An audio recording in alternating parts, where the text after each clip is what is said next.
Le docteur Serge Rafal est avec nous en studio comme tous les matins. Bonjour Serge. Bonjour Ilana. Alors Serge, ce matin, on va parler d'une substance qu'on cantonne aux bonbons, aux chewing-gums, aux dentifrices et qui a pourtant des pouvoirs médicaux assez intéressants.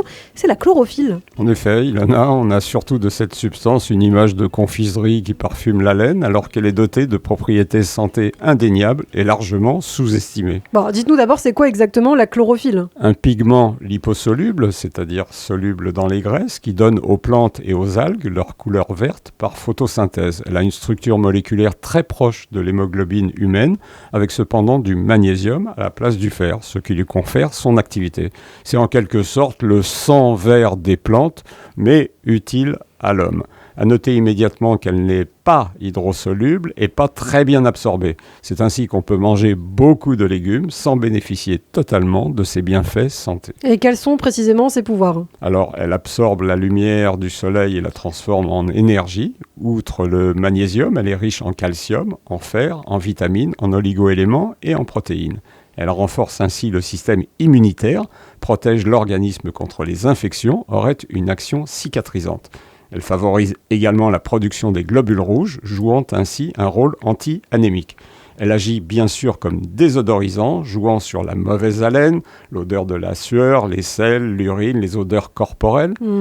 En cas d'incontinence urinaire, chez des patients qui ont une poche de colostomie, les menstrues. Elle absorbe les gaz et les toxines, les métaux lourds, le mercure, le plomb, en régulant la fermentation intestinale et en protégeant le foie.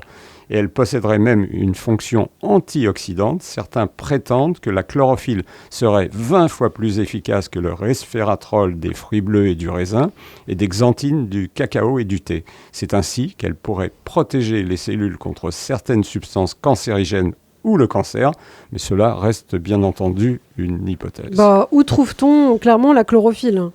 Dans les algues, la chlorelle, la clamate, la spiruline et les légumes verts, en particulier ceux à feuilles comme le basilic, le cresson, l'épinard, la menthe, le persil, la salade.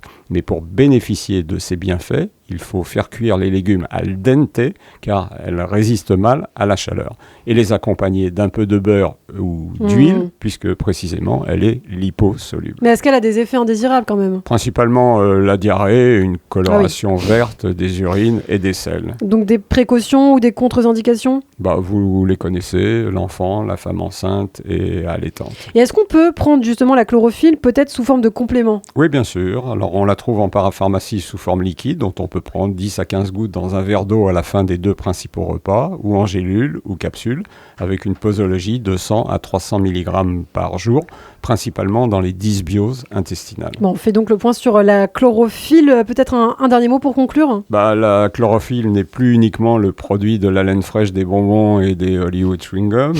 Depuis le zoom mis sur l'intestin par les travaux spectaculaires sur le microbiote, vulgarisés par de nombreux ouvrages dont celui de Julia Anders qui trouvait un charme discret à l'intestin, la chlorophylle a déjà élargi son domaine d'action. Parions que celui-ci devrait encore s'étendre et faire de ce pigment un véritable complément alimentaire. Eh bien, merci de nous avoir fait découvrir plus en profondeur la chlorophylle ce matin. Serge Rafal, le docteur de radiologie qu'on retrouve au quotidien sur cette antenne.